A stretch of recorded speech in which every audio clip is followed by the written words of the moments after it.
പിണറായി വിജയന്റെ നേതൃത്വത്തിൽ മൂന്നാം LDF സർക്കാർ അധികാരത്തിൽ വരരുത് എന്ന് വെച്ചിട്ട് രാവിലെ എന്തെങ്കിലും ഒന്ന് പറയും, ഉച്ച കഴിയുമ്പോൾ അതും അങ്ങ് പൊളിഞ്ഞു. അപ്പൊ നാട്ടുകാർ പറയും അപ്പൊ അതും പൊളിഞ്ഞു അല്ലേ എന്ന് ചോദിക്കും. ചിത്രത്തിലെ ശ്രീനിവാസന്റെ അവസ്ഥയാണ് ഇവിടെ പ്രതിപക്ഷത്തിന്. ചെല്ലുന്നിടത്തെല്ലാം അടിയും മാച്ചുകൊണ്ട് പോരുകയും ചെയ്യും, എന്നിട്ട് പറഞ്ഞതെല്ലാം പൊളിയുകയും ചെയ്യും. പൊളിഞ്ഞു കഴിയുമ്പോൾ അയ്യോ അതും പൊളിഞ്ഞു എന്ന് പറയാം. ശ്രീനിവാസനും തമ്പുരാനാവും. അപ്പൊ തമ്പുരാനാകാൻ വേണ്ടി ശ്രീനിവാസൻ ഭാര്യയും ഭർത്താവും കിടക്കുന്ന മുറിയിൽ ഒളിഞ്ഞു നോക്കി ഫോട്ടോ എടുക്കും.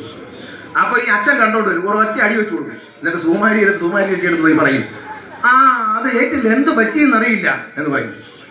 അപ്പോൾ സുമാരി പറയും അപ്പൊ അതും പൊളിഞ്ഞു അല്ലേ, അതും പൊളിഞ്ഞു. അതാണ് നമ്മുടെ പ്രതിപക്ഷ നേതാവിന്റെ സ്ഥിതി. രാവിലെ എണീക്കുക, എന്തെങ്കിലും ഒരു വേല, എന്താ ഈ കുട്ടൻ്റെ ഏജൻസികൾ അന്വേഷിച്ചില്ലേ എവിടെ? നമ്മളൊരു പഴയ സിനിമയുണ്ട്, എല്ലാവരും കണ്ടിട്ടുള്ള സിനിമയാണ്. എനിക്ക് പ്രതിപക്ഷ നേതാവിനെ കാണുമ്പോൾ എനിക്ക് തോന്നുന്നത് എന്താ അറിയണം, ഇവർ പല കാര്യങ്ങളും പറയും, പക്ഷെ ഭരിക്കാതെ പോവുകയാണ്. ചിത്രം എന്നൊരു സിനിമ ഉണ്ടായിരുന്നു, മോഹൻലാലിന്റെ സിനിമയാണ്. 365 ദിവസം കൂടി ഞാനും അതിൽ അഭിനയിച്ചിട്ടുണ്ട്. ആ സിനിമയിൽ ശ്രീനിവാസന്റെ ഒരു കഥാപാത്രമുണ്ട്. അപ്പൊ മോഹൻലാൽ അടുത്ത തമ്പുരാനാകും എന്ന് തെറ്റിദ്ധരിച്ച്, മോഹൻലാലാണ് അടുത്ത തമ്പുരാൻ, മകളെ കല്യാണം കഴിച്ചു അടുത്ത തമ്പുരാനാകും എന്ന് പറഞ്ഞിരിക്കുന്നുണ്ട്. ഇയാളെ തമ്പുരാനാക്കാതിരിക്കാൻ വേണ്ടി ശ്രീനിവാസനും തമ്പുരാനാവും. അപ്പൊ തമ്പുരാനാകാൻ വേണ്ടി ശ്രീനിവാസൻ